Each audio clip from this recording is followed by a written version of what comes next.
Namo Buddhaya and greetings to everyone. Welcome to the MOOC courses on Pali Abhidhamma at the Swayam portal under the Ministry of Education, Government of India. In this module, we are going to discuss about the Nibbāna and its attainment in Pali Abhidhamma. The learning objective of this module is twofold. First is to understand the nature and the possible definition of Nibbāna as depicted in Pali literature, and the second is to discuss how Nibbāna can be attained through the gradual path taught by the Abhidhammic masters. Let's start with an introduction. The ultimate goal of human life in the Buddhist tradition is the attainment of Nibbāna. Buddha has described it as the only test of Dhamma Vinaya and the fruit of recluseship. That is the state of highest purity that is devoid of all kinds of taints. One who attains such a state liberates himself from the transmigration, samsara, and experience the ultimate bliss, being completely freed from all the process of life and death is said to be like the extinguishing of a burning lamp. When a burning lamp is extinguished, it cannot be said in which direction it went, in the east, west, north or south. All that can be said with certainty is that it was extinguished. Similarly, the only thing that can be said about the person who has attained Nibbāna is that he has attained the supreme bliss called Nibbāna.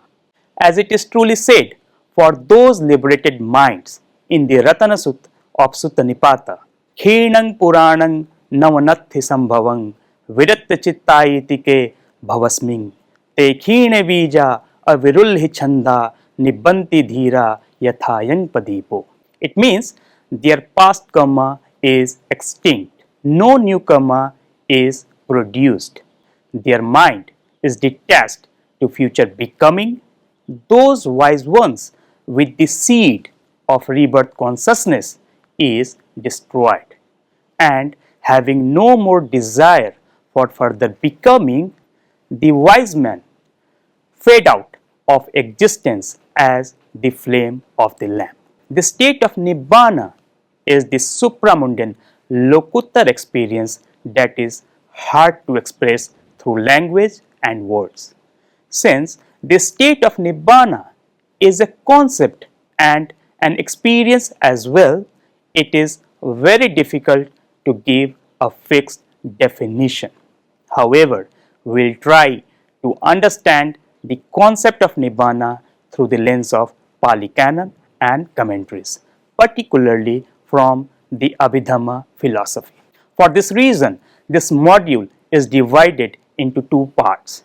In the first part, we will see how the concept of Nibbāna has been discussed in Pali literature, and the second part deals with how can one attain Nibbāna, what are the paths which leads to the state of Nibbāna according to Pali Abhidhamma.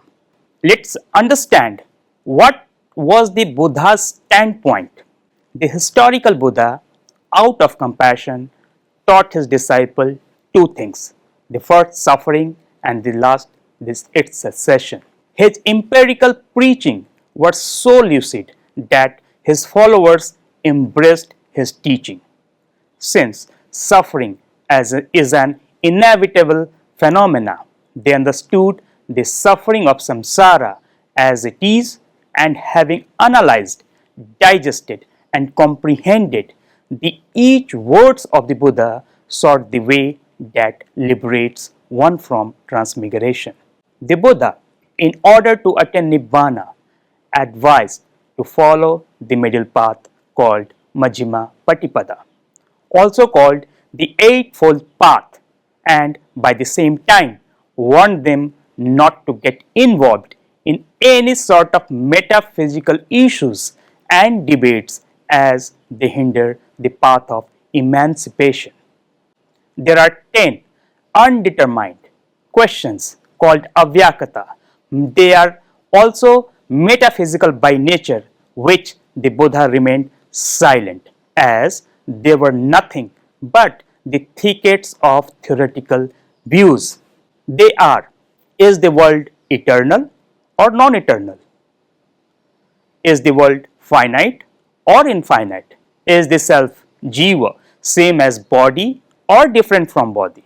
Does the Tathagata exist after death or does not exist, or both or neither?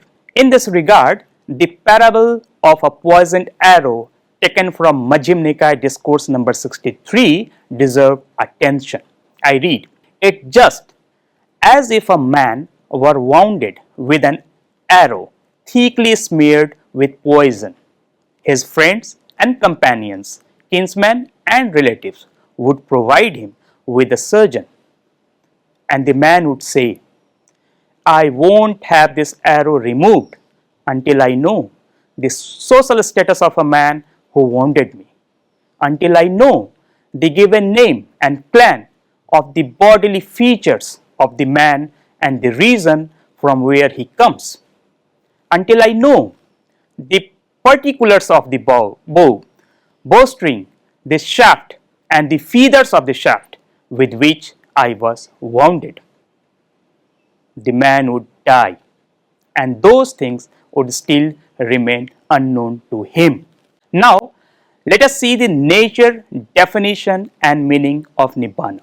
The term Nibbāna is derived from the verb nibbati, meaning blowing out or to be extinguished. Again, the word vana means craving. Vana is a connecting phenomenon that connects present life with future existence. It is impossible to realize Nibbāna until our craving, called van, is thoroughly eliminated. Ni is used in a sense of departure. It is said, "Vanato nikkhantam ti nibbānam." That is to say, Nibbāna is a departure, ni, from the cord-like van, craving. The literal meaning of the term Nibbāna is blowing out or to be extinguished, as it is derived from the verb nibbati. In general, we understand Nibbāna as an extinction from three unwholesome roots, namely attachment, rag, hatred, dosa, and delusion, that is moha. In fact, Buddhaghosha in his magnum opus Visuddhimagga also mentions that one can attain Nibbāna by calming 11 types of fire. In presence of these fires, it is not possible to realize the state of suchness. These 11 fires are greed, rag, hatred, dosa, delusion, moh, birth, jati, aging, jara, death, maran, sorrow, sok, lamentation, paridev, pain, dukh, grief, domanus, and despair, that is upayas. These 11 sort of fires produce rebirth. However, the text Abhidhamma clearly states that Nibbāna is not mere extinction of these fires, but it is only the means to attain Nibbāna and is not an end in itself. Etymologically, Nibbāna is made by adding ni prefix to the word vana. Here, ni is used in a sense of departure, and the word vana means craving. The same is said in the Athasalani. They state, "Tanha sankhatang vanang." Vana is a connecting phenomenon that connects present life with the future existence. It is impossible to realize Nibbāna until our craving, called van, is thoroughly eliminated.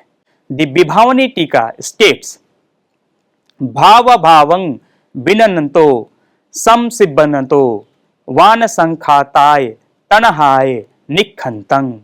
That which is liberated from craving, named as van, as it teaches and fasten existence and a great existence, as a tailor and a weaver do for clothes.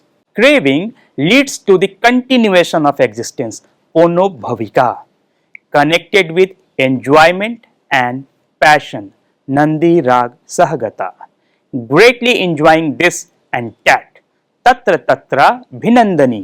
That is why it is said, Vanato nikhantanti Nibbānang. Nibbāna is a departure, from the cord like one craving.